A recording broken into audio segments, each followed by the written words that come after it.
el motivo de consulta y el motivo es dolor, ¿ok?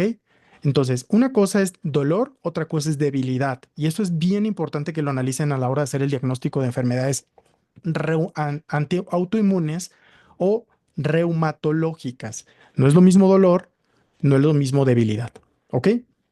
Ahora, ¿dónde tiene dolor? En los hombros, en la región cervical y tiene rigidez matutina. Ahora, llama la atención que tiene otras características importantes. Una es la cefalea. Dos, tiene dificultad para masticar alimentos sólidos. Y si analizamos su caso clínico, no tiene debilidad. Eso es bien importante. ¿Por qué? Porque he citado que lo que te están preguntando es, ¿cuál es el diagnóstico principal? Y si vemos los exámenes, nos vamos a dar cuenta de algo bien relevante. Tiene una BCG elevada, tiene una PCR aumentada y tiene niveles de CPK normales. Repito eso, tiene niveles de CPK normales. Entonces, vamos a analizar con detalle. ¿Qué enfermedades reumatológicas, nada más por el grupo de edad, serían la más probable de estas cuatro? Nada más piensen en la edad y vean cómo es muy, muy relevante, cómo el solo hecho de analizar la edad ya te da gran parte del diagnóstico. ¿Qué opinan? Estoy atento al chat. Si alguien quiere abrir micrófono, también ahorita puedo activar esa parte y que ustedes puedan abrir micrófono. De hecho, ya lo pueden hacer. Si alguien quiere opinar, por favor, siéntase cómodo. Si estamos entre amigos, estamos discutiendo y aquí es el momento de equivocarnos, en confianza. Nada más díganme, por edad, ¿cuál sería su posibilidad diagnóstica más? No tengo más datos, solo cuál es por la edad, que es justo quién es mi paciente, la primera P de nuestro abordaje. Fíjense, ya están diciendo entre P y C. Buen punto. Si yo les preguntara, ¿en qué paciente piensan lupus? Mujeres jóvenes, ¿no? Mujeres jóvenes. ¿Puede haber mm, lupus en el adulto mayor? Por supuesto que sí. Fibromialgia, generalmente también mujeres jóvenes en edad reproductiva, en un momento entre los 20, 40, 50 años de edad.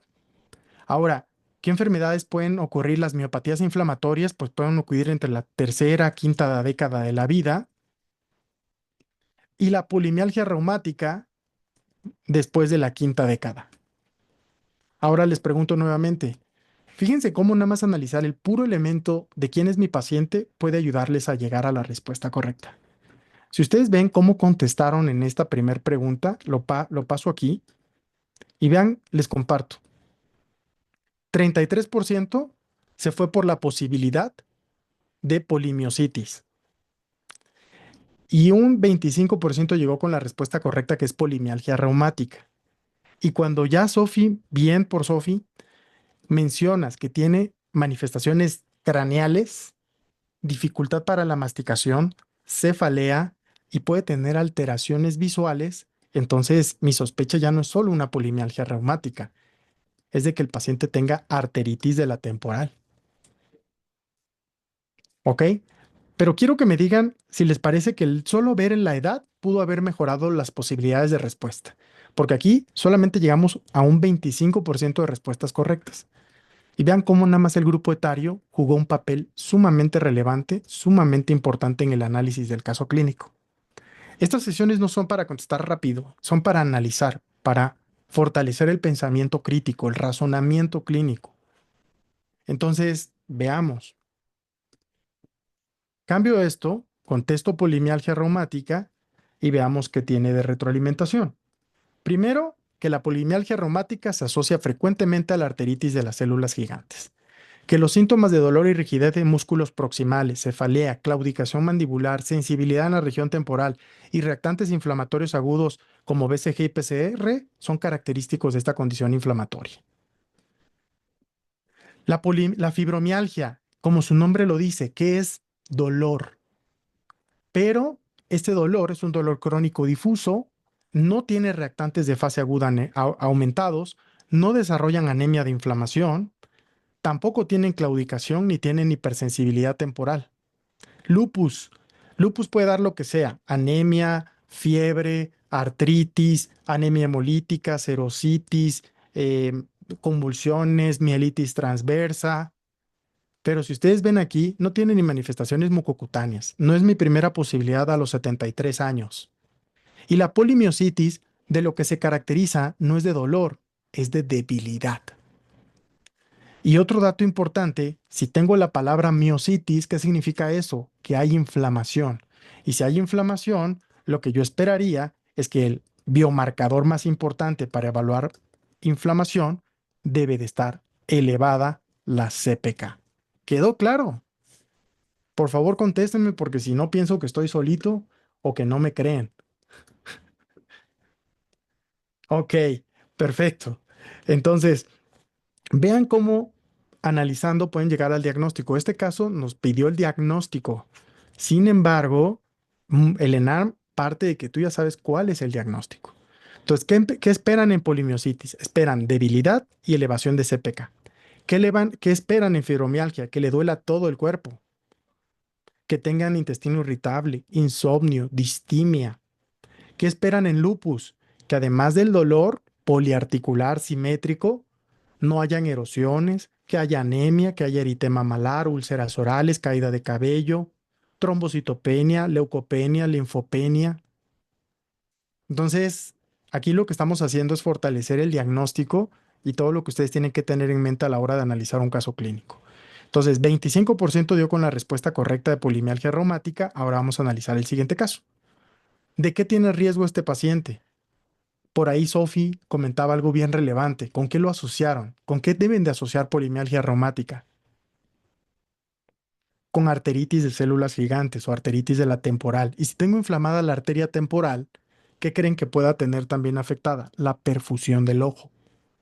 Por lo mismo, estos pacientes pueden hacer neuritis óptica isquémica.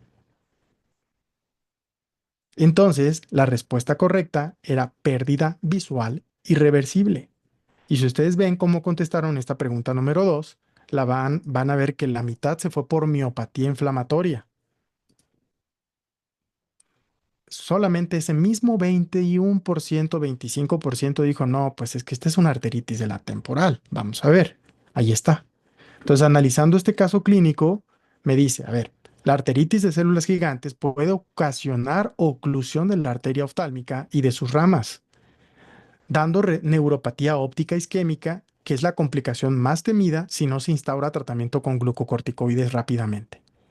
Ahora, ¿en qué enfermedades autoinmunes yo voy a asociar la posibilidad de enfermedad pulmonar intersticial?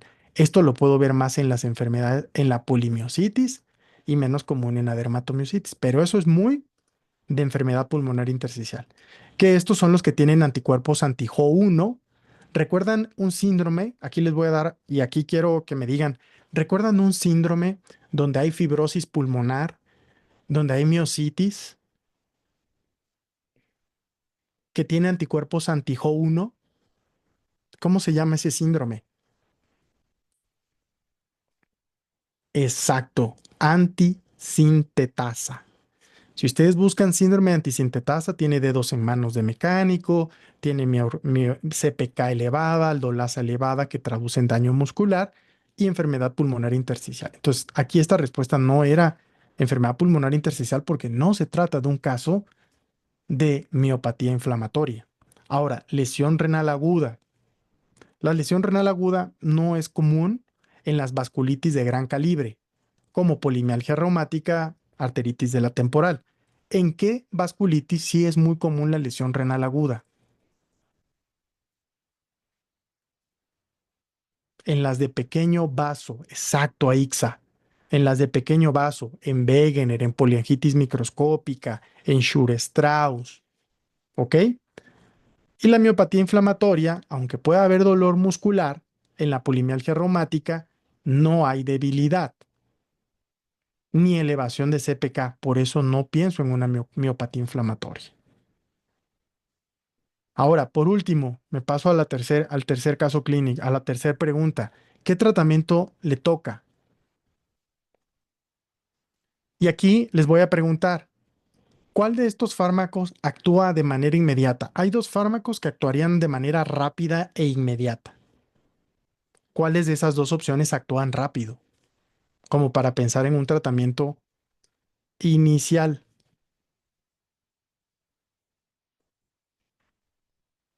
Definitivamente la prednisona es uno y para fines de dolor, aunque no sea inmunomodulador, pues el ibuprofeno te va a ayudar. Es analgésico. Va a actuar rápido, pero no es un fármaco para el control de la enfermedad, salvo que fuera una espondiloartropatía, una espondilitis anquilosante, donde el tratamiento inicial son AINES. ¿Ok? Ahora, ¿cómo contestaron en esta pregunta número 3? En esta pregunta número 3, la mayoría se fue por metotrexato. ¿Quién me dice cuánto tiempo tarda en hacer efecto el metotrexato? ¿Días o semanas? Nada más díganme eso.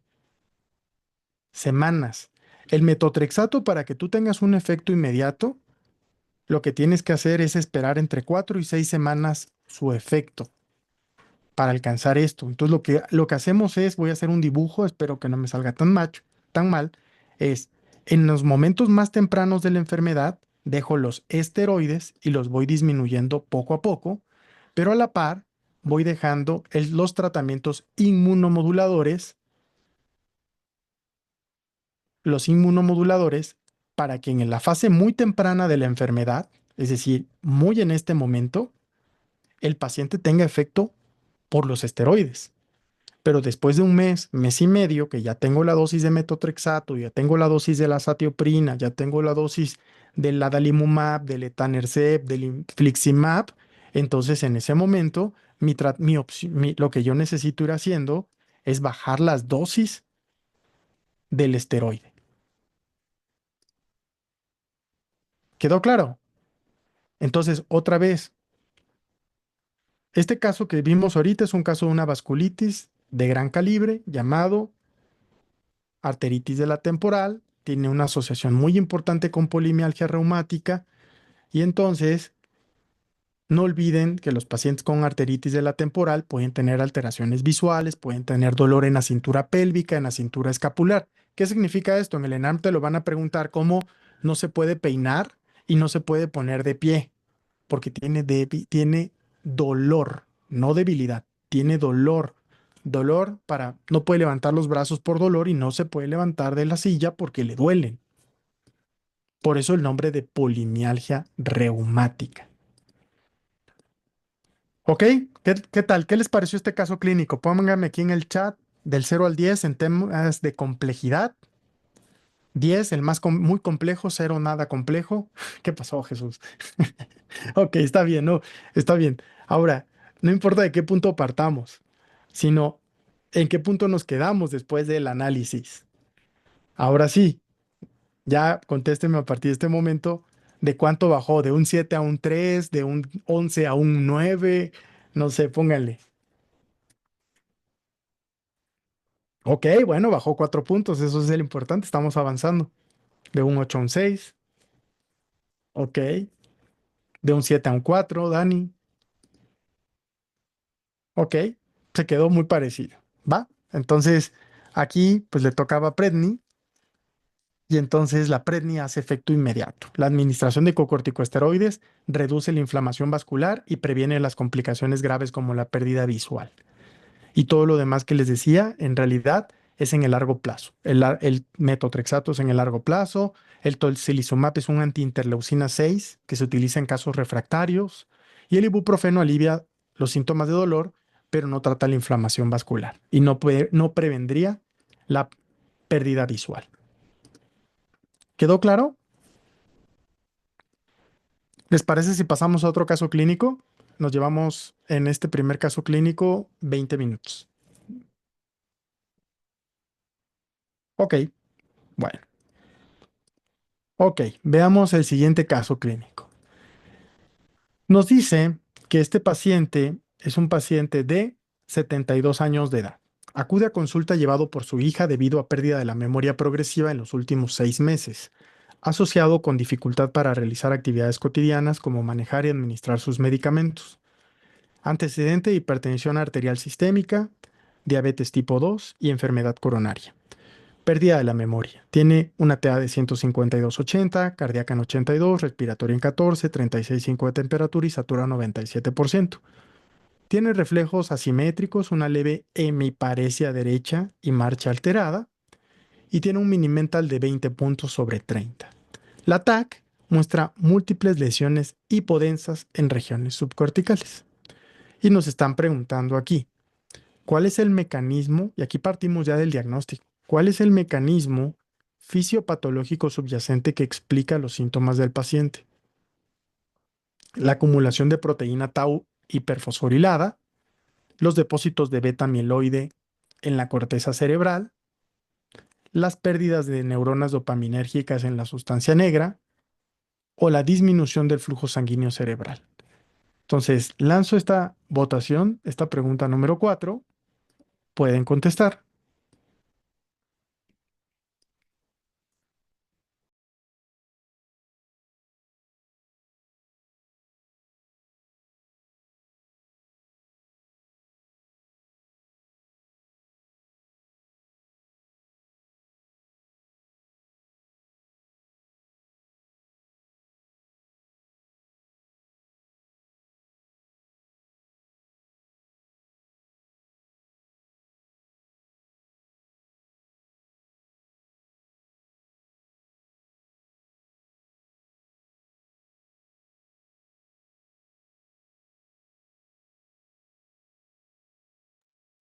Finalizo la votación y pasamos a la siguiente pregunta.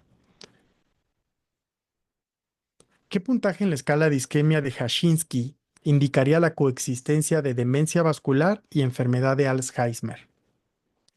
Déjenme mandar esa pregunta número 5.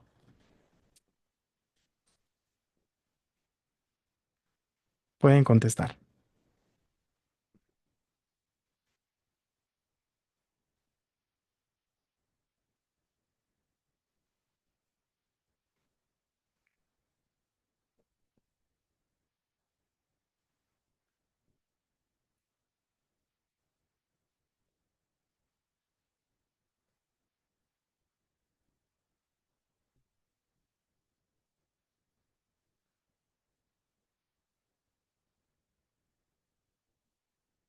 Ok, finalizamos votación y pasamos a la siguiente pregunta. ¿Cuál es el siguiente paso más adecuado en el manejo de este paciente? Inhibidores de acetilcolinesterasa, control estricto de la presión arterial, terapia antipsicótica por irritabilidad o iniciar rehabilitación cognitiva. Listo, pueden contestar.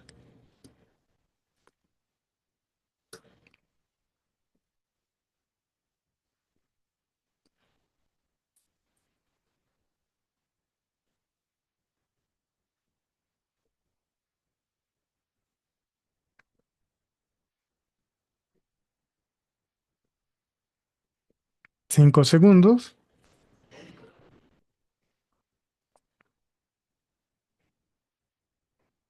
Muy bien, finalizamos votación.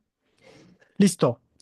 Ok, este paciente, primero vamos a analizarlo otra vez con detalle.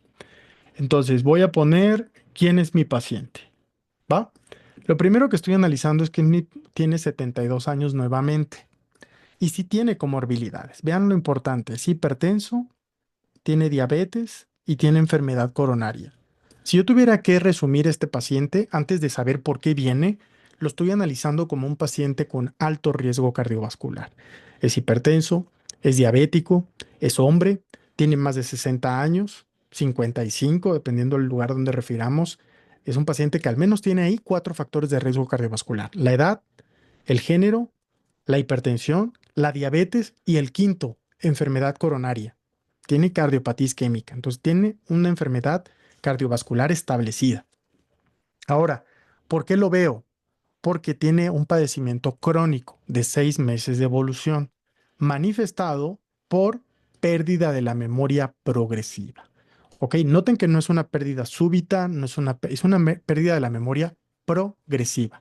Tanto que ya no puede manejar y ya no puede administrarse sus medicamentos. Entonces, aquí tengo el resumen de quién es mi paciente, las 3 P.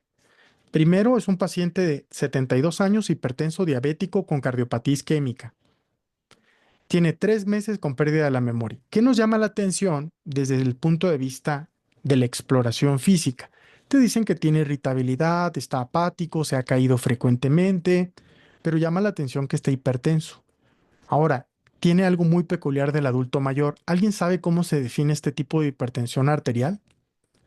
Que es una hipertensión muy típica del adulto mayor, se llama hipertensión sistólica aislada, donde la presión sistólica está alta y la diastólica es normal.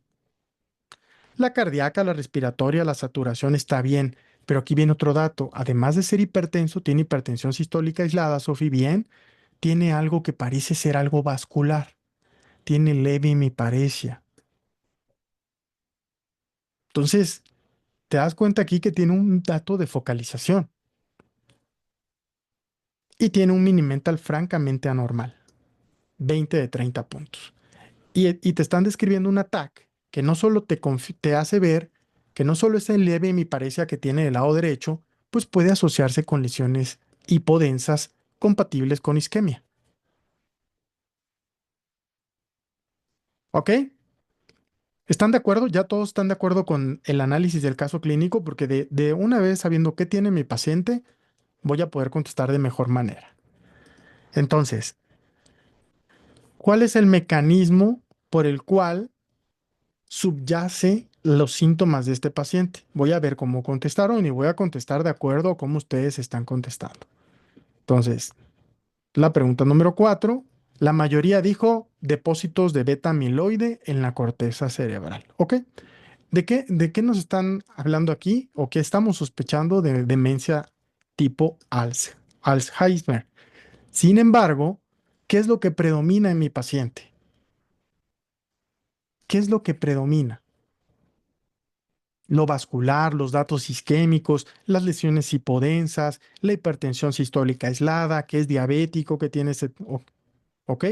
Entonces, el mecanismo fisiopatológico de este paciente es que lo más probable es que se trata de una demencia vascular. Y aquí es donde viene el dato.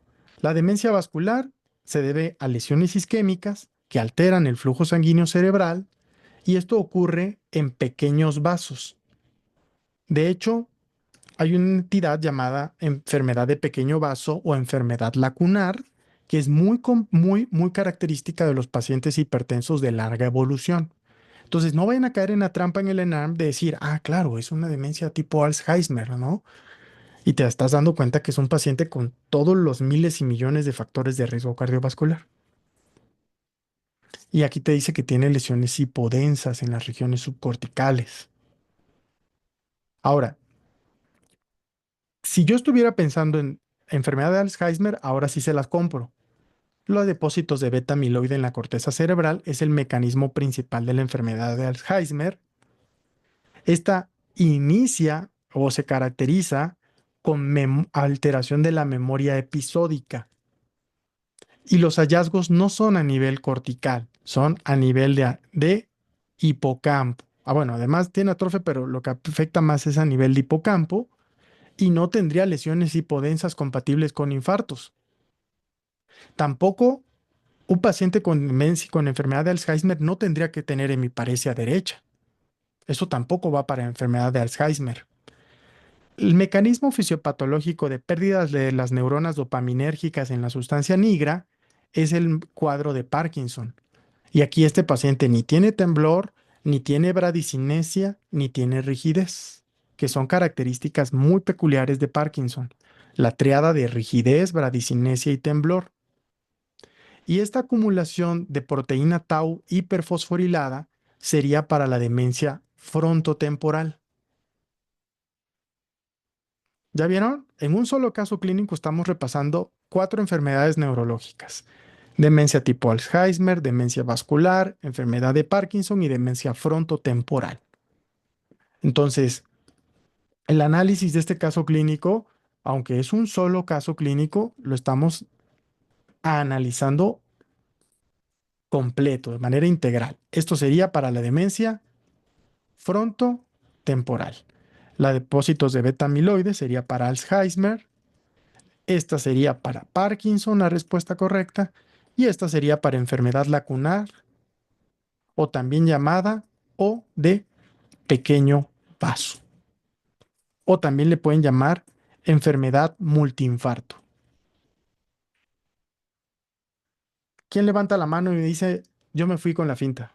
No importa. Yo quiero que lo pongan porque de esa manera se dan cuenta que no son los únicos. Y se los comparto en pantalla para que vean. En esta pregunta número 4, ahí está. Exacto, cayeron así como en tobogán. 48% dijo, no, esto es Alzheimer. Solamente un 17% dijo disminución del flujo sanguíneo cerebral. Y no vieron en la exploración física la hemiparesia, no vieron la hipertensión crónica, no vieron diabetes, no vieron hipertensión, no vieron edad, género, ¿ya? Pero lo importante no es que se equivocaran aquí. O sea, lo malo no es aquí equivocarse, es equivocarse cuando esté en el ENAR. Entonces aquí para eso estamos, como entrenamiento, mejorando poco a poco. Entonces, dejo de compartir estos resultados, que el 48% dijo que era enfermedad de Alzheimer y no va por ahí. Ahora, déjeme borrar estas anotaciones y pasamos a la siguiente pregunta. ¿Qué escala de Hashinsky indicaría la coexistencia de demencia vascular versus demencia de Alzheimer? Veamos cómo contestó el grupo. Dijo la mayoría, el 44%, que fue la respuesta más común, dijo la opción D, ¿ok? Y es incorrecta. ¿Por qué? Porque la escala de Hashinsky es una escala que te ayuda a dicotomizar entre causas isquémicas, si es una demencia vascular, si es una demencia tipo Alzheimer, o te dice si tienes un componente mixto, ¿ok? Entonces, aguas con esto, ¿por qué? Porque esta escala menor a 4 hablaría de Alzheimer. La escala mayor a 7 hablaría de un contexto vascular. Y cuando tenemos entre 4 y 7, es decir, aquí, pues entonces es una demencia mixta. Y es justo lo que te estaban preguntando. ¿Qué puntaje habla de coexistencia de demencia vascular y de enfermedad de Alzheimer? Pues entre 5 y 6. De hecho, si ustedes buscan escala de Hashinsky, vamos a poner escala de Hashinsky, GPC, pónganle si quieren. Vamos a buscar imágenes. A ver, este es de Yesabash. Ahí está. Voy a borrar las anotaciones y ustedes son fans de las guías de práctica clínica. Yo no. Ahí está. Escala de isquemia de Hashinsky. Entonces, puntaje mayor a 7 sugiere demencia vascular. Puntaje menor a 4 sugiere demencia tipo Alzheimer. Y entre 5 y 6 sugiere coexistencia de la demencia tipo Alzheimer, o también llamada demencia vascular. Buen caso, ¿no? Me gustó. Entonces, esto ya está aquí en la retroalimentación. Vámonos a la siguiente. ¿Qué le van a dar de tratamiento? Entonces, veamos qué contestó el grupo.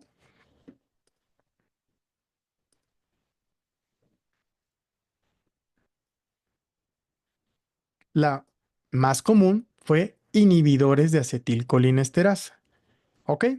Y este tratamiento sería incuestionable en la demencia tipo Alzheimer. ¿Ok?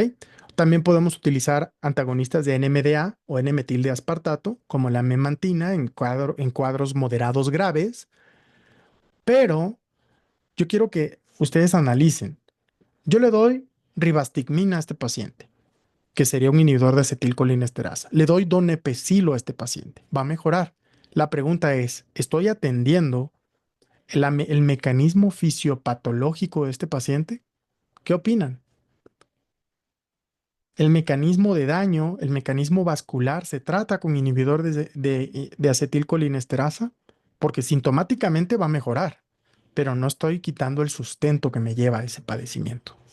Entonces voy a contestar de acuerdo a cómo contestamos en el grupo y otra vez nos dice, los inhibidores de acetilcolinesterasa serían un tratamiento incuestionable en demencia de Alzheimer, pero el control estricto de la presión arterial es lo que va a cambiar la historia de este paciente.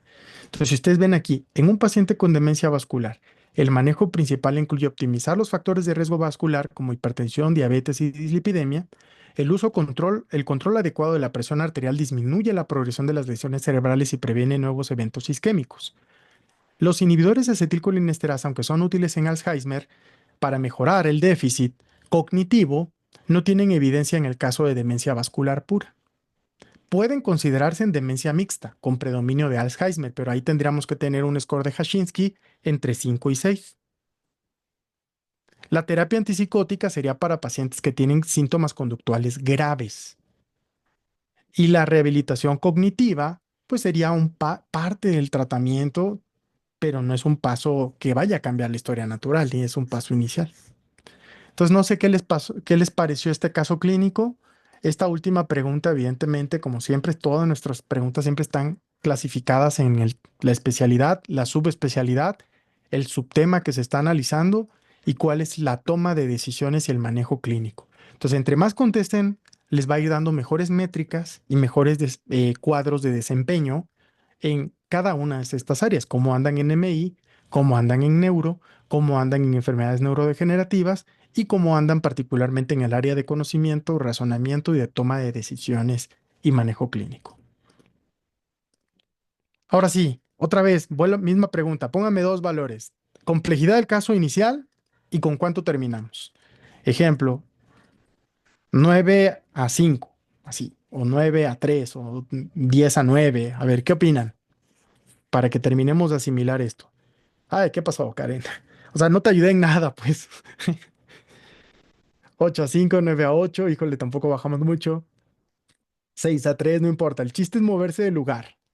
El chiste es moverse del lugar. No importa si partido un 8, de un 9 o un 3. Lo importante es que que acaben mejor que como acabaron. Ok, ok, no pasa nada. De 10,000 a 9,999. Ok, bueno, vamos a ver otro caso clínico. Ok, vean, este caso es un joven. ¿Alguien quiere leerlo? Para que no sea tan aburrido escucharme solamente hablar a mí. Andy, ¿no te animas? Andrea Solórzano. ¿O alguien más? Para que no sientan presión. ¿Alguien se anima a leerlo o a analizarlo? A ver, lo leo. Órale, a ver. ¿Qué te parece? A ver, A ver, dale. dice, masculino de 32 años se presenta a un médico para un examen físico de inmigración. El paciente tiene asma intermitente leve, pero ha notado aumento de disnea durante los últimos 2 años. No recuerda si tuvo alguna infección grave durante la infancia y no tiene antecedentes familiares de enfermedades congénitas. Presión arterial 132/76, frecuencia cardíaca de 78. A la auscultación se aprecia un chasquido de apertura seguido de un ruido sordo diastólico leve en apex cardíaco. ¿Qué medicamento podría haber prevenido el desarrollo de esta condición? Súper. ¿Te animas a dar una propuesta mientras yo voy lanzando la pregunta? Si te animas. Si no, no pasa nada. Lo que quiero es romper el hielo y que vean que estamos aprendiendo juntos. Me gustaría, pero ando indecisa. Te apuesto que el 90% del grupo también, pero no pasa nada. A ver, vamos. Gracias por leerlo. No pasa nada. Vamos a dar 5 segundos más. Perfecto. Finalizamos la votación y pasamos a la siguiente pregunta. ¿Cuál es la valvulopatía más probable en este paciente? Y se va a poner bueno porque justo esta semana son puros temas de cardio. Mañana hay masterclass, ¿eh? No se la pierdan, de 6 a 8. Insuficiencia aórtica, estenosis mitral, insuficiencia mitral o estenosis aórtica.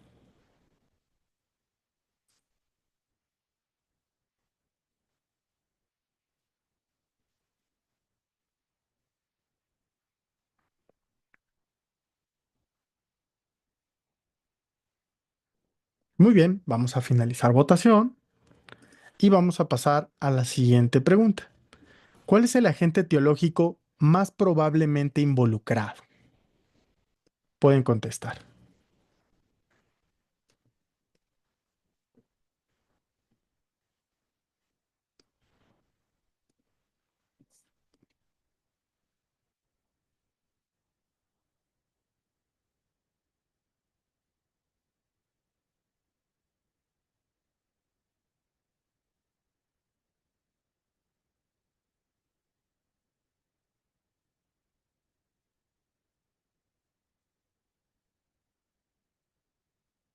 Finalizamos votación. Ok, vamos a analizar este caso. Primero, yo les pregunto aquí, en este caso, si el paciente tiene clínica, tiene síntomas y parece que interrogándolo, sí. Es un joven, es un paciente muy joven, 32 años, y que llega a un examen físico.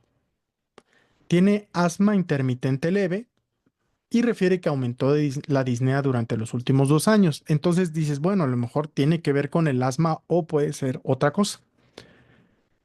Dice que no tuvo ninguna infección grave durante la infancia y no tiene antecedentes de enfermedades congénitas, pero sí tiene algo bien relevante. Un soplo, tiene un chasquido de apertura con un ruido sordo diastólico leve en el ápex cardíaco.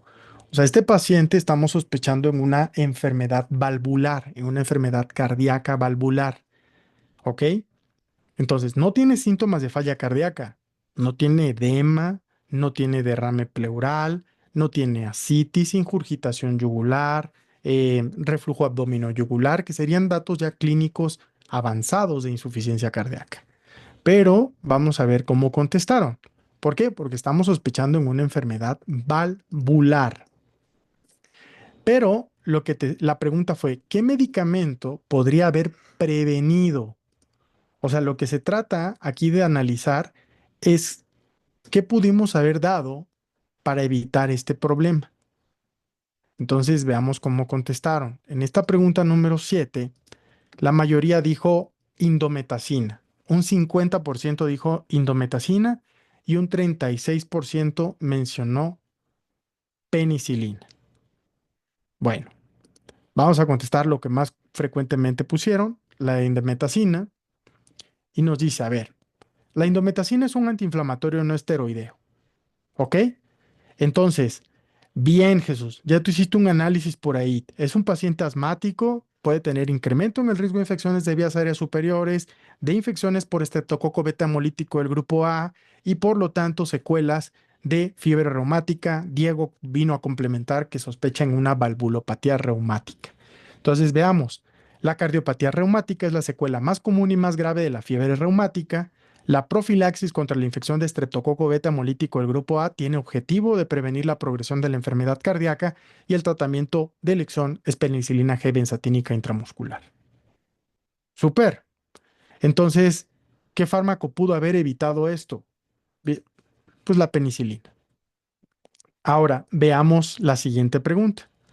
¿Cuál es la valvulopatía más probable asociada a enfermedad o valvulopatía reumática? Entonces, ¿cómo contestaron? Pues contestaron de la siguiente manera que comparto a continuación. 44% dice estenosis mitral. Ahí está. Y de ese ahí sí es la respuesta más común y la correcta. El otro 28% dijo insuficiencia mitral, es decir, que entre los dos, entre la opción B y C, estuvieron aproximadamente el 75% de las respuestas. 70 en la válvula mitral, pero lo más común es estenosis de la mitral. Estenosis de la mitral. Entonces veamos la retro. La estenosis mitral se caracteriza por un retumbo mesodiastólico o un soplo diastólico con un chasquido de apertura que es compatible con cardiopatía reumática, es decir, ese chasquido de apertura de lo que traduce fisiopatológicamente es de la fusión de las valvas. ¿Ok?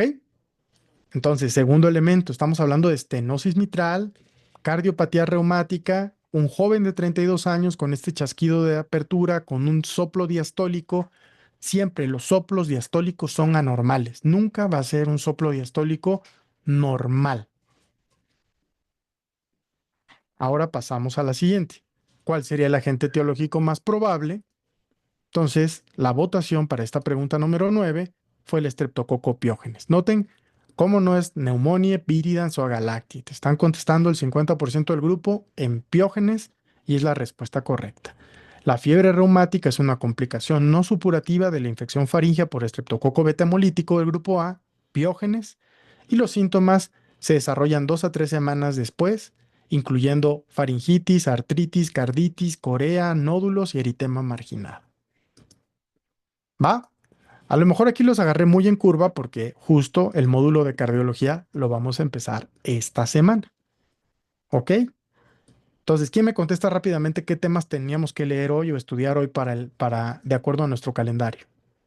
¿O quiénes los repasaron? A ver, pónganle aquí en el chat. Y falla cardíaca, Zika. Muy bien. Entonces, por eso los agarré en curva, porque este es de estenosis. Y ustedes acaban de leer cardiopatía isquémica y falla cardíaca y cor pulmonale. ¿Ok? Bueno, al final vamos a hacer unas sugerencias para organizar su agenda. ¿Qué tal? Este casito, ¿cómo les pareció? Puntaje inicial de dificultad y de entendimiento y puntaje final después del análisis. 8-2, eso.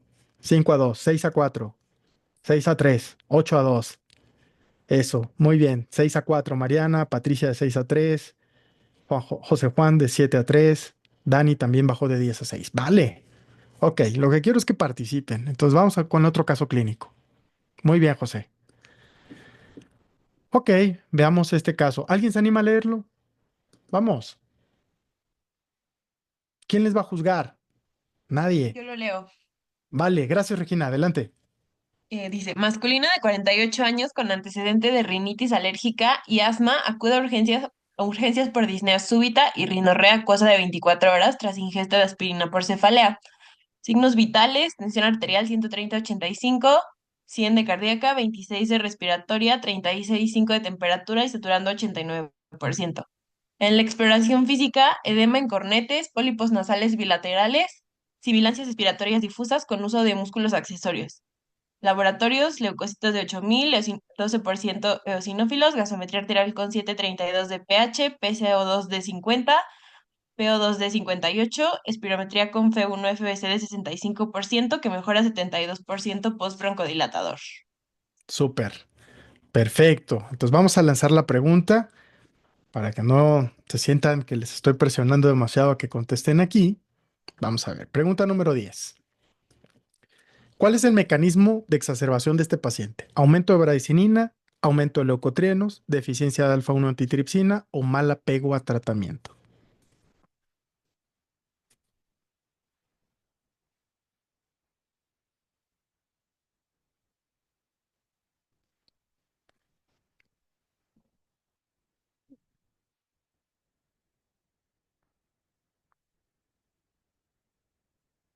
Ok, finalizamos votación y pasamos a la siguiente pregunta.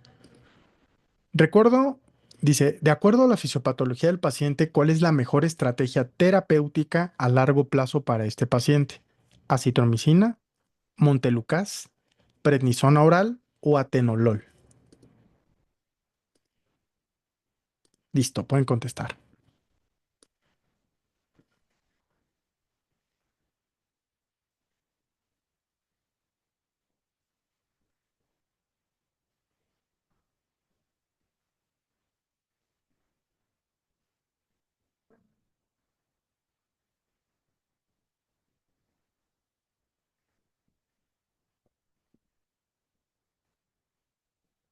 5 segundos.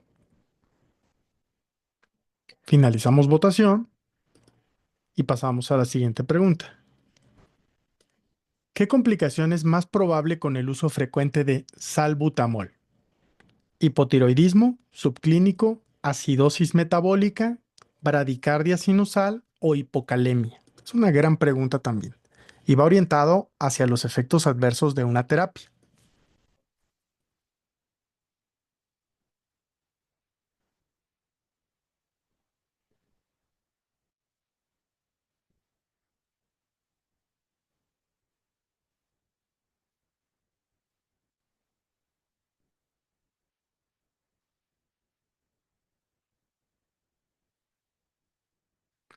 Listo, vamos a finalizar la votación y 47% de respuestas correctas. Ok,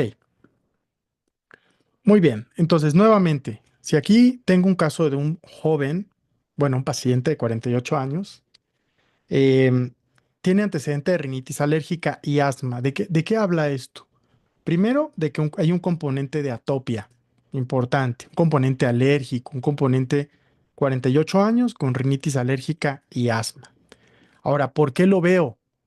Lo estoy viendo por un cuadro de disnea súbita y rinorrea de 24 horas de evolución.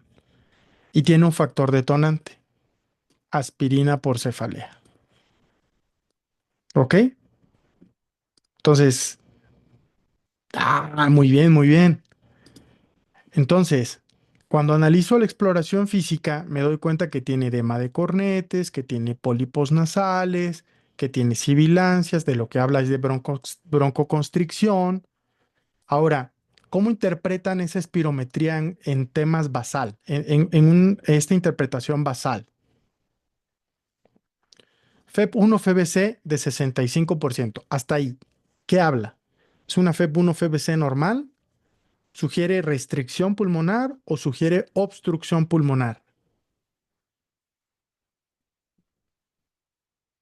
Allí es una espirometría con un patrón obstructivo, con FEP1 FBC por debajo del 70%.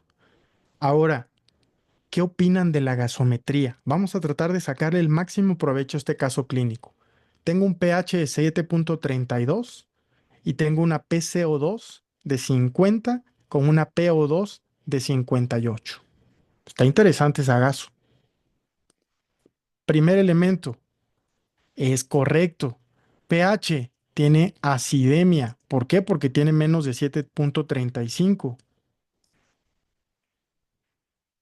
Ahora, si fuera una acidemia metabólica, ¿cómo esperaría que estuviera el bicarbonato? ¿Bajo o normal o alto? Bajo, pero no me están dando un bicarbonato aquí, solo me están dando los parámetros de dióxido de carbono. Entonces, al menos yo aquí, como es un patrón respiratorio agudo, ¿cuánto tiempo tarda el riñón en compensar? ¿Es rápido el riñón o es lentón? El riñón para compensar tarda días, 2, 3 días en compensar, es lento, exacto. Entonces, como este cuadro tiene disnea súbita, probablemente en este caso el bicarbonato va a ser normal. Ahora, como el problema es respiratorio, es una acidemia respiratoria porque tiene una concentración de dióxido de carbono mayor de 45 milímetros de mercurio. Entonces, tengo un parámetro, y esto es muy característico de los trastornos respiratorios. El pH va en un sentido y el dióxido de carbono va en otro. ¿Ok? Entonces, efectivamente, tiene una acidosis respiratoria y tiene además hipoxemia. Vean, una PaO2 en una gaso arterial, este paciente está hipoxémico.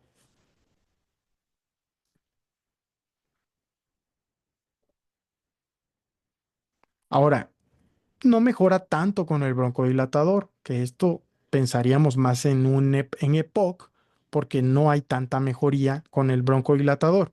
Sin embargo, ni es fumador, tiene un componente alérgico de asma conocida y de rinitis alérgica, y lo más probable es que esté en una exacerbación. Entonces, la interpretación en este momento no es la mejor. En este momento tengo que resolverle el cuadro agudo.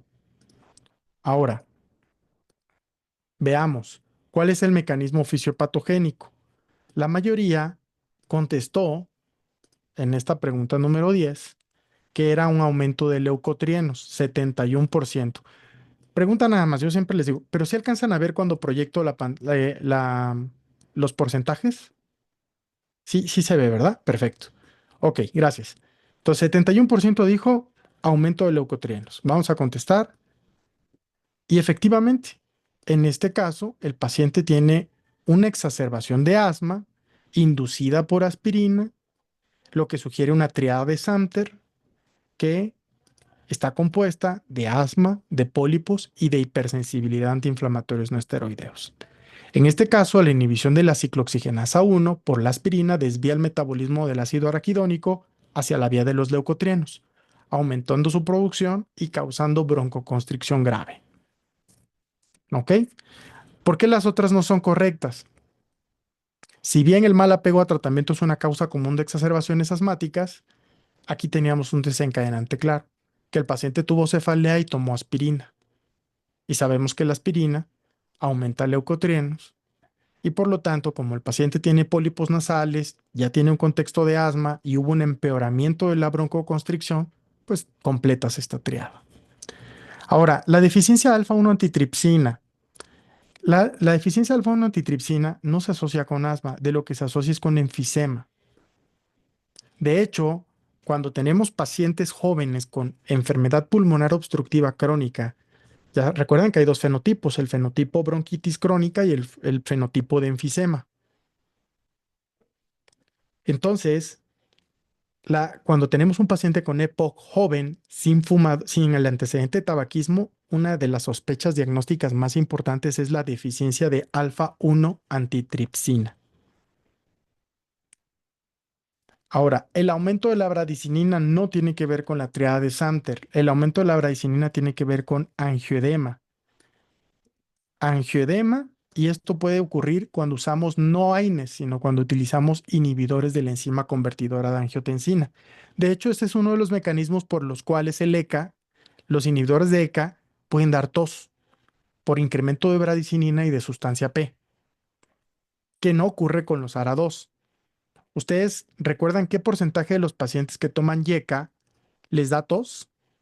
Porque eso es algo que quiero que hagan cuando estén viendo sus pacientes en la práctica clínica o cuando estén contestando exámenes. Si te dicen que el paciente tiene tos, checa qué medicamentos toma. Uno de los que pueden ser causa de tos crónica son los YECAS. Y es por este último mecanismo citado aquí, el aumento de la bradicinina. ¿Ya? Bueno, entonces 70% de respuestas correctas es una pregunta que evalúa enfermedades de la vía aérea de neumo, conocimiento médico y comprensión. Ok, la siguiente. De acuerdo a la fisiopatología, ¿cuál es la mejor estrategia terapéutica a largo plazo? Ojo con esa palabra, ¿eh? ¿Quién vio el tema? Ah, no les pregunté. En realidad, el tema de...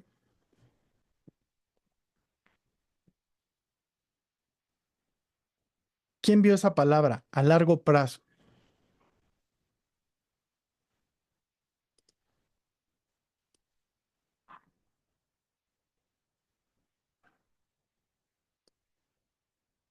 Ok. ¿Por qué? Porque de eso depende la respuesta correcta. Tú dirías, no, pues tengo una... Exacto. Si estoy en una crisis asmática, no, pues suéltale Predni, suéltale antibiótico, empiezas a buscar muchas opciones, pero te dicen a largo plazo. Ok, muy bien. Ahora yo les pregunto, ¿por qué atenolol no? Veamos, pregunta número 11. Por fortuna nadie contestó atenolol. Ahí está. Porque da brococonstricción, es un betabloqueador no selectivo. Entonces, justo el mensaje aquí es para que ustedes recuerden que esto no solo no le va a ayudar, le va a empeorar el caso clínico, el cuadro clínico. La mayoría dijo no, suéltale Montelukast. 87%, solamente un 13% vio le va a dejar prednisona oral. Entonces, efectivamente, ¿por qué fue Montelukast? Porque la pregunta que te hicieron fue estrategia terapéutica en el largo plazo. Y es un antileucotrienos. Entonces, el Montelukast es un antagonista de receptores de leucotrienos y es una terapia de largo plazo en pacientes con asma inducida por AINES. Su mecanismo de acción bloquea los efectos proinflamatorios de los leucotrienos, reduciendo la broncoconstricción y previniendo exacerbaciones, por lo que es particularmente beneficioso en la triada de Samter, que es asma, pólipos nasales y sensibilidad a antiinflamatorios no esteroideos. Predni, ¿por qué no? Porque la prednisona, pues a largo plazo, Pues es un fármaco que te va a traer osteoporosis, hiperglucemia, inmunosupresión. El atenolol tampoco, porque incluso induciría broncoespasmo.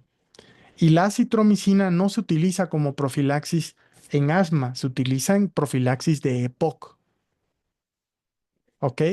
Entonces, acitromicina o macrólidos son útiles en la profilaxis de pacientes que se exacerban frecuentemente, pero con EPOC, no con asma. Y evidentemente tiene sus efectos adversos: resistencia bacteriana, prolongación del intervalo QT, incrementar el riesgo de arritmias cardiogénicas, arritmias, arritmogénesis, porque tiene esos efectos adversos, la prolongación del QT. Los macrólidos prolongan el QT.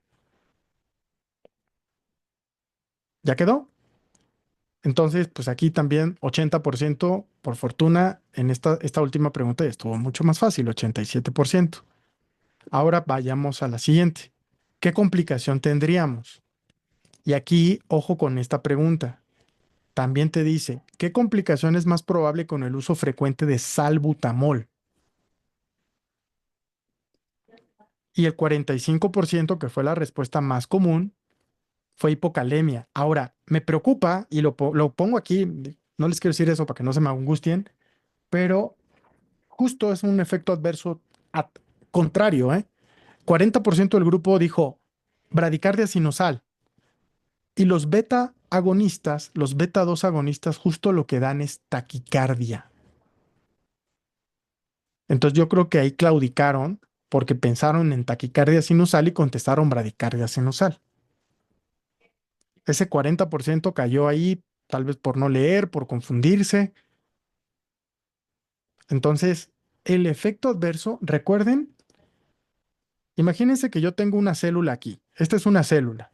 Y esta célula, el 98% del contenido intracelular de potasio, del contenido de potasio está intracelular. Aquí está, dentro de la célula. Ahí está mi potasio. Entonces yo puedo tener hipercalemia o hipocalemia si tengo fármacos que saquen potasio al extracelular o que introduzcan potasio al intracelular. Y justo los beta 2 agonistas, lo que hacen es introducir el potasio a la célula. Y entonces, si introducen el potasio al interior de la célula, pues en el extracelular va a disminuir.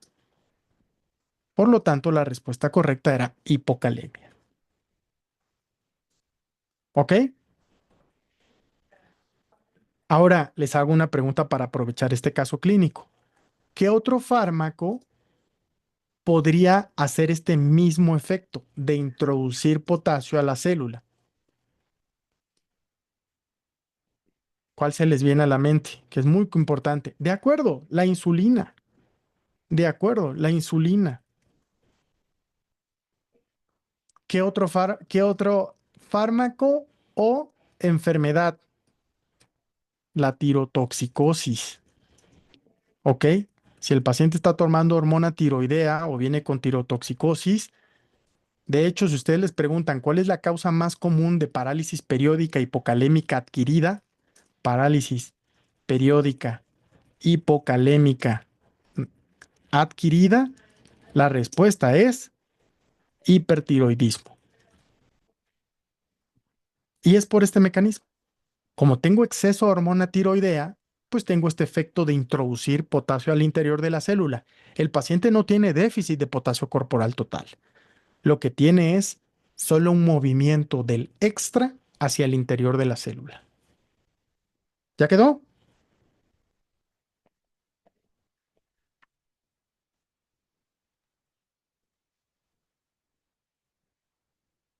Chido, ¿no? Lo vuelvo a repetir.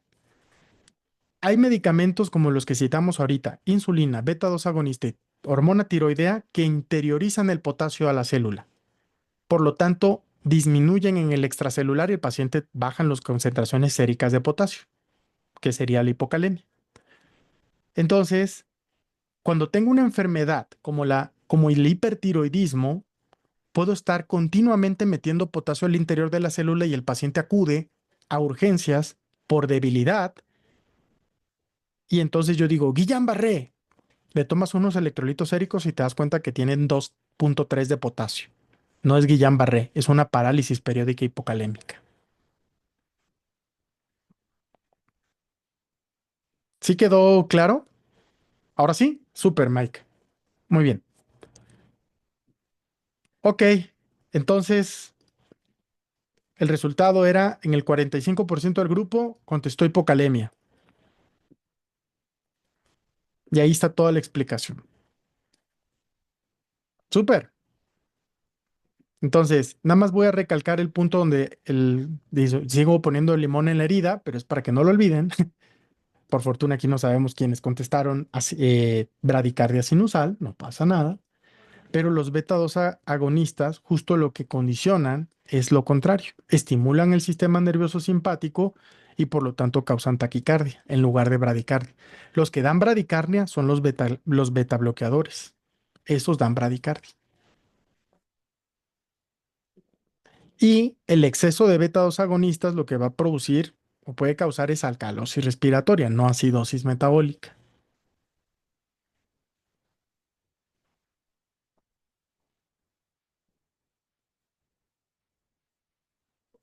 ¿Ok?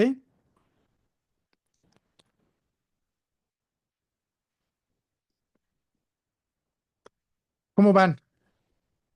Hemos discutido 12 casos, evidentemente 12 preguntas, pero no hemos analizado 12, no hemos repasado 12 cosas. Hasta ahorita quisiera que ustedes me ayuden. Digo, son 7,32. Ay, déjenme quitar esto. Listo. Van aprendiendo, van repasando. Contéstenme aquí en el chat. Les propongo ver un casito más y invitarlos a que hagamos una práctica muy sencilla con las flashcards que estamos estrenando. ¿Les parece bien? ¿O quiénes votan por irnos con las flashcards de una vez? A ver, pónganme en el chat. ¿Caso clínico y flashcards o flashcard directo? Uno más y flash. Un caso más, un caso más. Ok, perfecto. Un caso más y sin flashcards, ¿no? Ok. Bueno, vamos a ver.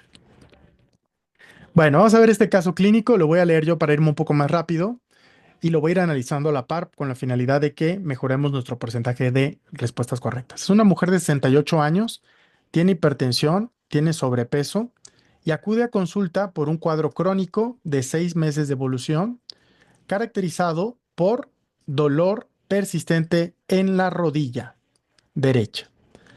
El dolor se exacerba al caminar, tiene rigidez matutina de 20 minutos y a la exploración física tiene crepitación, con una leve deformidad en varo. La radiografía tiene osteofitos. Ahí tiene varios datos clave. Te preguntan, ¿cuál de los siguientes factores de riesgo está más asociado con el padecimiento del paciente? Este caso no está complejo. Veamos qué contestan. Vamos a lanzar una pregunta. Ahí está. Pueden contestar. Hipertensión, actividad regular, tabaquismo o edad avanzada. Damos los 30 segundos clásicos.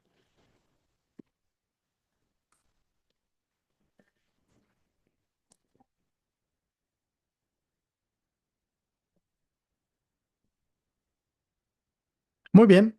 Finalizamos votación con un 75% de respuestas correctas. Siguiente. ¿Cuál de los siguientes pasos diagnósticos es el más adecuado para confirmar el grado de afectación articular de la paciente? Radiografía de rodilla en carga, ultrasonido de rodilla, resonancia magnética o tomografía computarizada. Pueden contestar.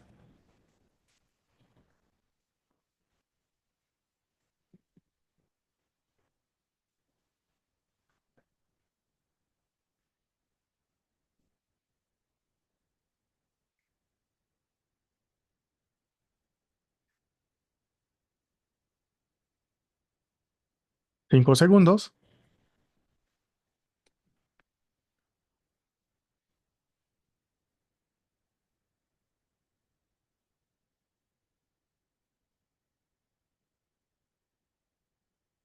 Finalizamos y pasamos a la última pregunta. ¿Cuál es el tratamiento inicial más adecuado para el paciente con osteoartritis de rodilla? Pueden contestar.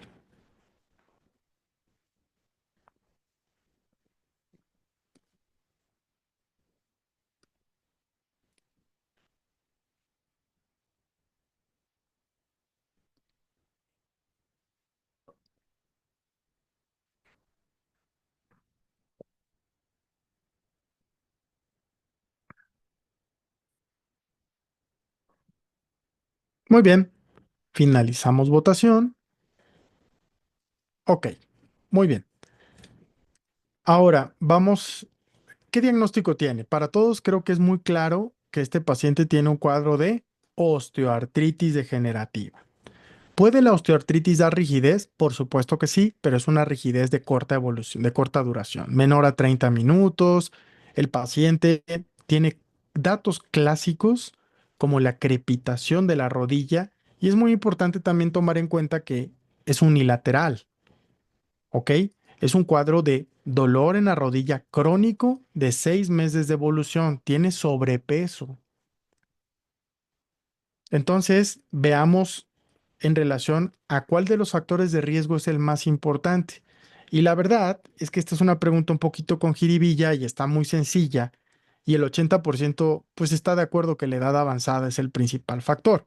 ¿Por qué? Porque a mayor edad, pues mayor probabilidad de tener degeneración. La osteoartritis de rodilla está fuertemente asociada con la edad avanzada debido al desgaste natural de las articulaciones. Todos los demás pudieran jugar un papel, pero definitivamente la edad avanzada es el más importante. Ahora, esta pregunta sí está más interesante. ¿Por qué? Porque nos dice cuál es el siguiente paso diagnóstico más adecuado para confirmar el grado de afección articular en esta paciente. Entonces vamos a ver, y aquí así puede pasar en el ENAM que dices, oye, te dan una radiografía y te preguntan que contestes el siguiente paso diagnóstico. Entonces veamos qué contestó el grupo, cómo pensaron como equipo y en esta pregunta número 14, el 57% dijo, no, ¿sabes qué? Ya tengo placa, vámonos con una resonancia magnética contrastada, ¿no? Una resonancia, un ataque, un ultrasonido, un PET-CT, te vas con el mejor. Pero la pregunta es, ¿cuál es el siguiente paso diagnóstico? La radiografía muestra la disminución del espacio articular, pero aquí nos dicen una radiografía muy particular en carga. Ok, veamos cómo nos va. Le pongo resonancia, que fue el 57% de las respuestas, y efectivamente nos dice, ¿sabes qué? El mejor estudio a continuación o el siguiente paso es radiografía de rodilla en carga. Y la retro es, la radiografía en carga es el estudio de elección para evaluar osteoartritis, permitiendo observar la disminución del espacio articular y la presencia de osteofitos. La TAC, pues no es necesaria como evaluación inicial. La resonancia se utiliza solo en casos muy específicos para evaluar tejidos blandos y nunca es un primer paso. Y el ultrasonido de rodilla es útil si lo que pretendes descartar o confirmar es el derrame articular. Y entonces, si ahorita yo le pongo aquí esta farsa de radiografía de rodilla en carga, vamos a ver GPC, nos vamos a este diagnóstico, veamos lesiones de menisco, vamos a ver si hay alguna acá. Debe ser la de osteoartritis, si no la encuentro rápidamente la busco y les mando el screenshot donde menciona esto de la radiografía en carga. ¿Va? Porque aquí estas, a ver, voy a poner osteoartritis. ¿Qué les parece? ¿Les hace sentido? A ver, veamos aquí. Vamos a ver. Voy a poner buscar carga.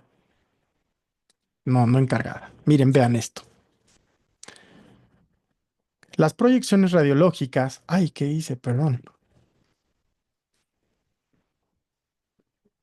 Ahí está. Las proyecciones radiológicas a solicitar deben de ser posición antero-posterior simple bilateral en bipedestación con carga, proyección lateral con flexión de 60 grados y una proyección axial patelar de 30, 60 y 90 grados. Ahora sí, ¿me creen o no?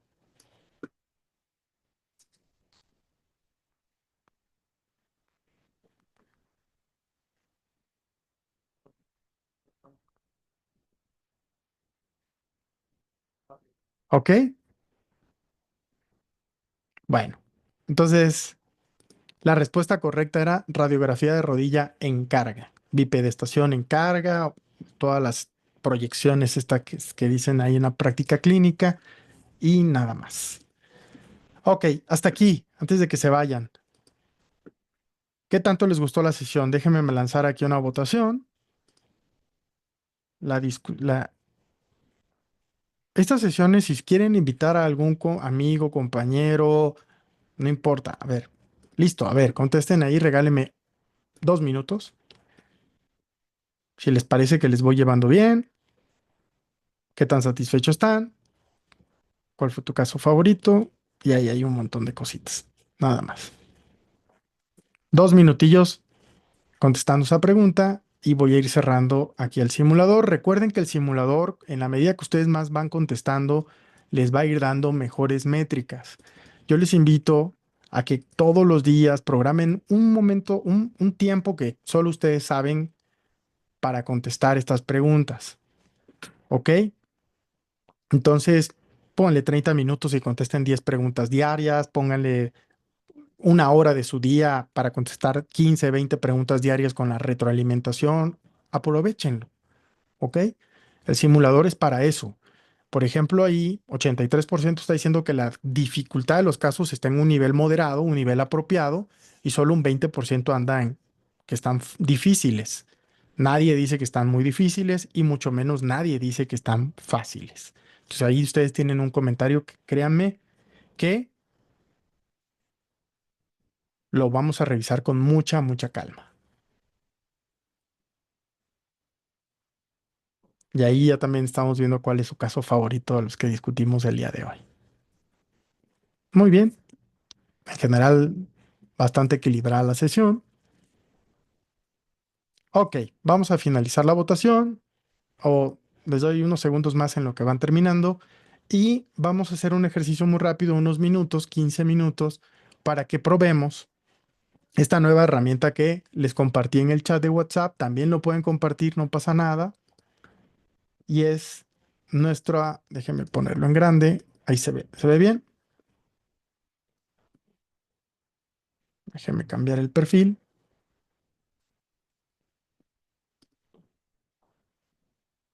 en lo que ya todos terminaron de contestar las preguntas y lanzar las votaciones. Aquí, selecciono todos los decks de estudio, por eso no me aparecía este punto, y le voy a poner random. Entonces, vamos a hacer el ejercicio rápido y van a ver qué chulo está la aplicación. Me gustó mucho, la verdad es que porque está muy bonita, tiene colores.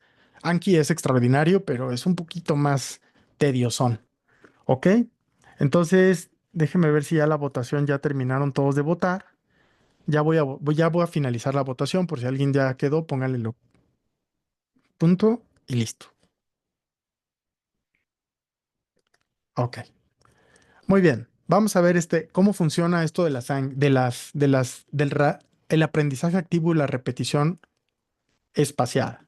Entonces voy a pedir que me mande de todo un poquito, de pedia, de medicina interna, de urgencias, de gineco. La verdad es que me gusta mucho que tiene este mecanismo tipo de juego. Entonces vamos a lanzar, así se ve, y en la medida que ustedes van contestando, les va dando un porcentaje de confianza.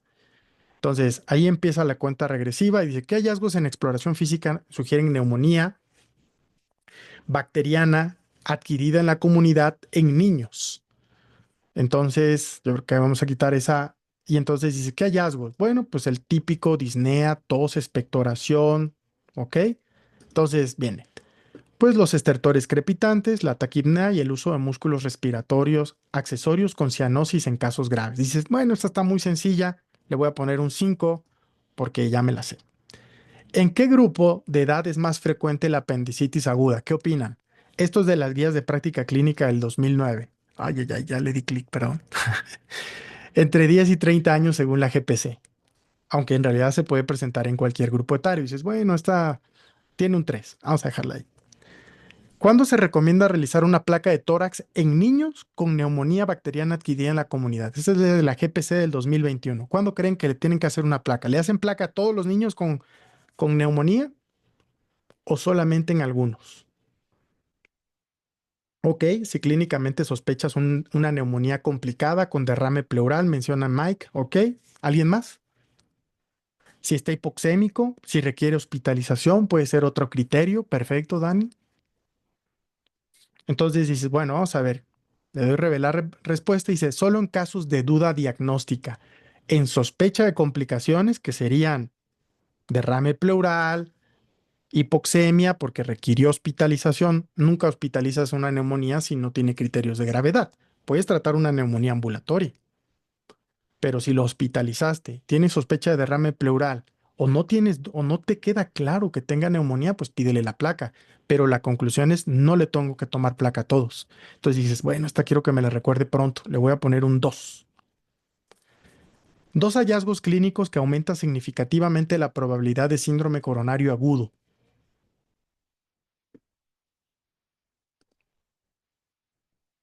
¿Qué hallazgos? Dices, esto es un dolor torácico cardiogénico. Es por cardiopatía isquémica. Uno puede ser la radiación, exacto. Entonces la irradiación es muy relevante y te dice, si el dolor se irradia hacia ambos brazos, vean que aumenta, tiene un Likert radio de 9.7. Y si además tienes un galope a la auscultación cardíaca, también esto es aguas porque este paciente está grave. Este paciente se está infartando y tiene ya datos de falla cardíaca. Dices, no, pues esto es muy lógico, le voy a poner un 4. ¿Cuáles son factores de riesgo para desarrollar apendicitis aguda? Según la GPC del 2009. Revelamos respuesta y decimos dieta baja en fibra, infecciones gastrointestinales previas y antecedentes familiares. Esos son factores de riesgo de acuerdo a la GPC para tener apendicitis aguda. Y dices, ah, caray, no me sabía que la dieta baja en fibra, tampoco sabía que las infecciones gastrointestinales son un factor. Entonces, vamos a dejarle un 1. Tres hallazgos cardinales de la disección aórtica. Hoy justo les platico que hoy tuvimos un caso con una sesión interinstitucional donde están varios hospitales que se forman que forman residentes de medicina interna y hoy presentaron un caso de una paciente con una disección de arteria de carótida interna. Aquí estamos hablando de disección aórtica.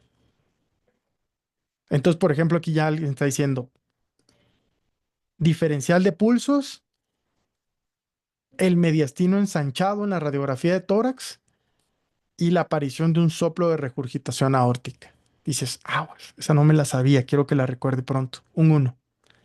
¿Cuál es la causa más probable de la obstrucción de la apendicitis aguda? Dices, no, pues probablemente es hiperplasia linfoide o fecalitos o no sé. Ah, no, pues hiperplasia linfoide en niños y fecalitos en adultos. Ah, esto estaba muy fácil. Vamos a ponerle un 5 porque no quiero que me la recuerde pronto. ¿Qué hallazgos en la gasometría arterial sugieren insuficiencia respiratoria en niños con neumonía bacteriana adquirida en la comunidad? ¿Qué datos sugieren insuficiencia respiratoria? Ya hace rato vimos un ejercicio de un caso.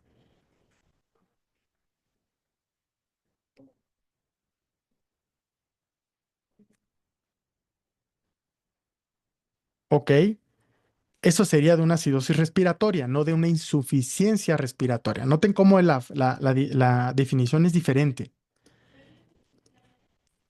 Insuficiencia respiratoria. Puede ser una insuficiencia respiratoria hipercápnica asociado con acidosis respiratoria. Exacto, bien, Diego. Pero solo te dicen insuficiencia respiratoria. Entonces puede ser que tengas un pH bajo con PCO2 alto si fuera una insuficiencia respiratoria de qué tipo. ¿Tipo 1 o tipo 2? ¿Cuál es la insuficiencia respiratoria tipo 2 y cuál es la tipo 1?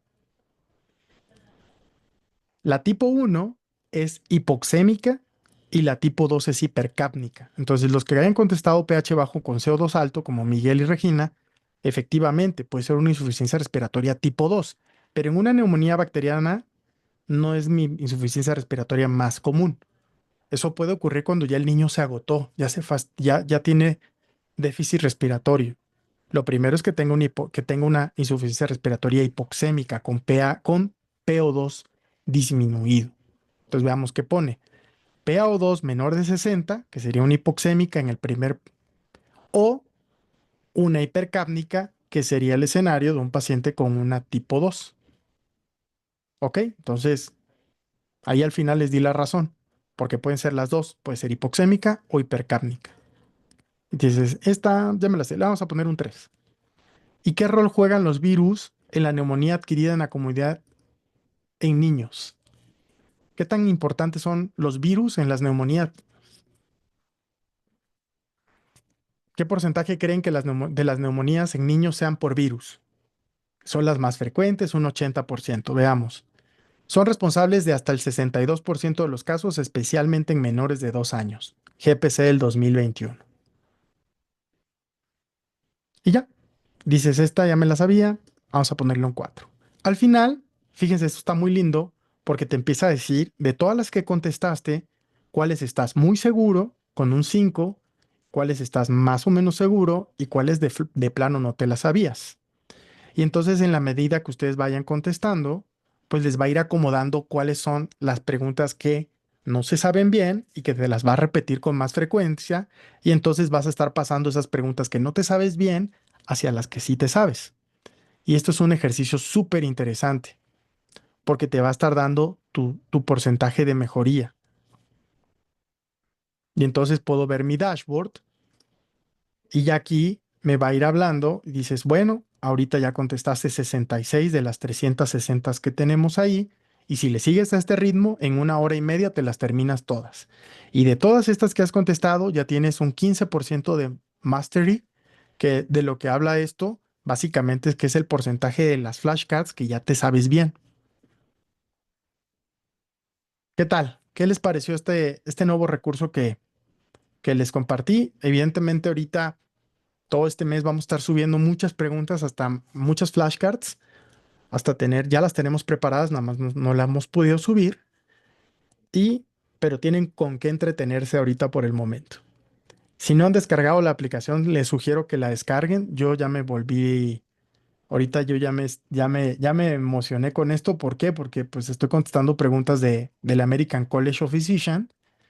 Y ya, sí, Diego, descarga la aplicación y desde la aplicación puedes entrar con tu cuenta de Google o puedes entrar con una cuenta que crees y ya. Y tienes todas estas flashcards que están basadas en guías de práctica clínica. Exacto, es mejor que ver Reels. Yo les diría, otra vez, ya saben que una de las preguntas que les hice recientemente son, em, programen en su agenda, pongan ahí, cuando no tengan muchas ganas, estén fastidiados, estén molestos, no sé, algo así, pónganse 15, 20 minutos a contestar tarjetas. Y entonces, lo que vamos a hacer es, ¿alguien ha conocido o sabe cuál es alguien ha escuchado la taxonomía de Bloom? ¿Qué significa eso? Porque les voy a decir por qué en Enarmine hacemos lo que hacemos con cada una de las herramientas que les vamos dando. Les voy a comentar esto. Miren, si ustedes ponen taxonomía de Bloom, lo que habla la taxonomía de Bloom son de los objetivos educativos y son de los niveles de complejidad en el aprendizaje. Entonces voy a poner una imagen muy sencilla. Por ejemplo, parece que esta se ve bien. Miren,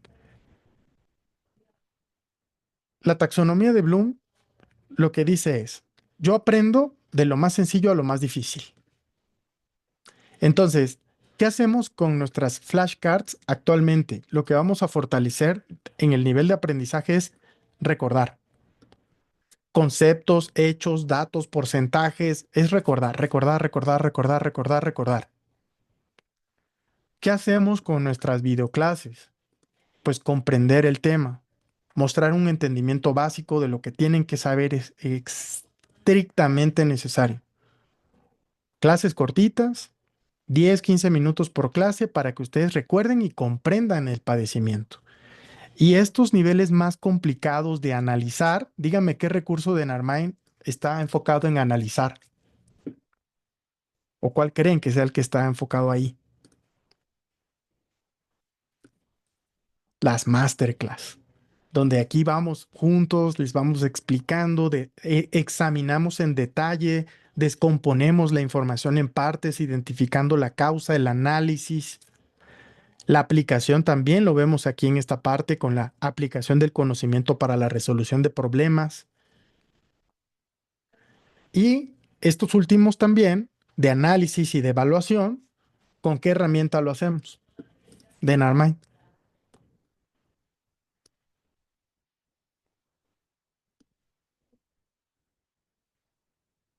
Con los simuladores. ¿De acuerdo? Entonces, si ustedes se van al simulador solito, van a andar perdidos porque ahí la base de la pirámide no está consolidada. Entonces, por eso gran parte de nuestros recursos están equilibrados para cada elemento. Entonces, ¿qué les sugeriría? Pónganle todos los días. Si esta semana es de cardio, pues recuerden temas de cardio. Recuerden todos esos temas de medicina interna y trabajen esta semana todo lo que tenga que ver con temas y flashcards. Vean las videoclases para que comprendan el tema y lo apliquen. Contesten el simulador para que estén fortaleciendo estos niveles más altos de la teoría del aprendizaje. Entonces, bueno, esto nunca se los había compartido, pero todo tiene un sentido lógico. Por eso no es que una cosa sea mejor que otra, todas se complementan. Las videoclases que ustedes ven cuando tienen el espacio, porque eso es lo que hacemos en Enarmind, esta parte ustedes la ven en su momento. Ya no, nosotros no venimos ahorita a conectarnos a darles una clase de prepa o una clase recuerda, o sea, eso es parte de lo que cada quien hace en el momento en el que tenga la flexibilidad de hacerlo. Las videoclases, las flashcards. Entonces, ¿qué hacemos o qué les pedimos que ustedes hagan por su parte? Que estén trabajando solos en esto, en la compresión y el recordatorio. Y la parte de la aplicación, el análisis, la evaluación, la hacemos juntos, con los profesores, con los que tenemos experiencia, con los que atendemos pacientes de este tipo. ¿Ya? ¿Ya sabían? ¿Quiénes sabían esto de la taxonomía de Bloom antes que se vayan todos? Ya se fue Toani, Muy bien, Karen. Súper, Denise. Y ya habían entendido bien cómo cada uno de los elementos de Narmind pues van enfocados a cada una de estas bases del aprendizaje. Entonces, ahorita el último recurso que agregamos, pues fueron las flashcards. En la medida que vayamos viendo cómo van los porcentajes de alumnos, de que van avanzando, pues vamos subiendo más clases, más flashcards.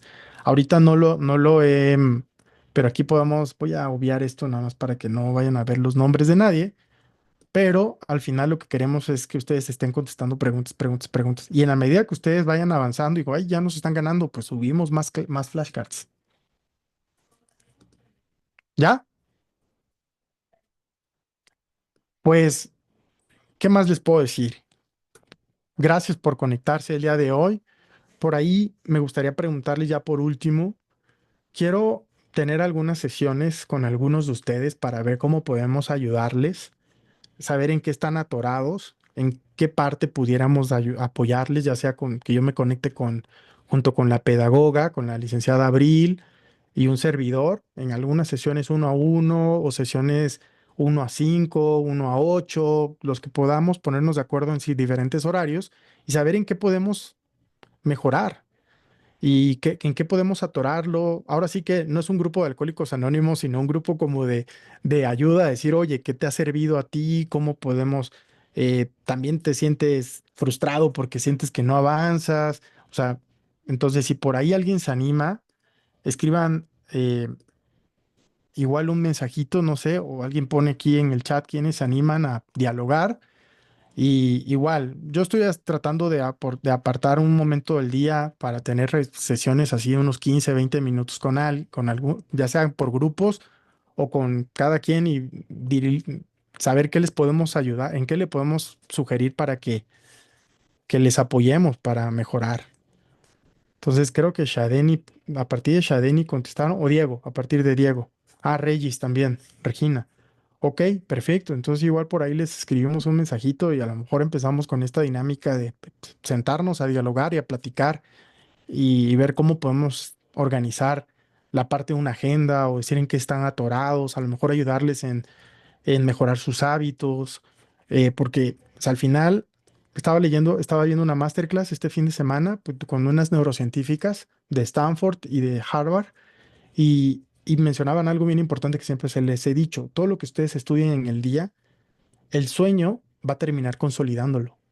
Entonces, si ustedes duermen y tienen depresión crónica de sueño, todo lo que finalmente estudiaron, trabajaron y estuvieron ahí macheteando en el día, pues no lo van a consolidar en el largo plazo.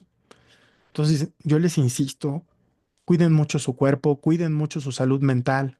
Eso es bien importante. Ahorita me tiran a loco, pero en 2 o 3 meses van a ver cómo van a estar los niveles de angustia y de preocupación. Y no es de ustedes, es de toda la comunidad de alumnos. Y no es exclusivo de los alumnos de Narmind. Cualquiera que esté preparando el ENARM van a ver que está igual o peor. Nosotros le ponemos mucha atención a esa parte porque creemos que es un factor importantísimo. Entonces, si por ahí ya vi por ahí algunas manos levantadas, ahorita veo los nombres y igual les empiezo a escribir para echar una plática. ¿Vale? Dani, adelante, ¿quieres hablar o quieres mencionar algo? No sé.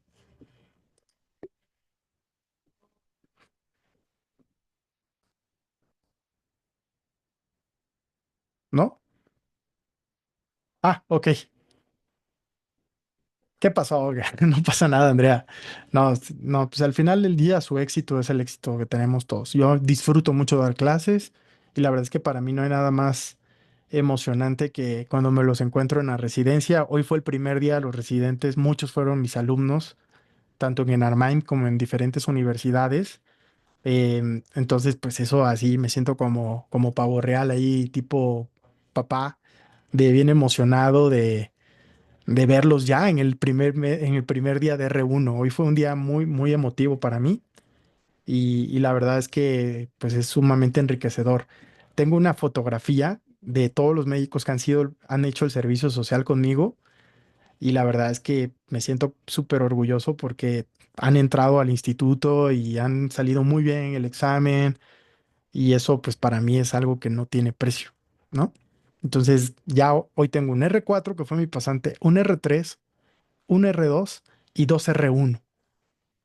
Entonces, y todo, y ahorita las pasantes que están conmigo estoy seguro que van a quedar en donde quieran, porque ahora sí que soy súper obsesivo de estar presionando a que estén estudiando todo el tiempo. Hecho. Bueno, pues entonces, si no hay ningún otro duda o comentario, por ahí les escribo un mensajito para ver si podemos tener una plática y ver cómo les podemos ayudar. Hecho. Muy bien. Perfecto. Que tengan una gran noche, globillos.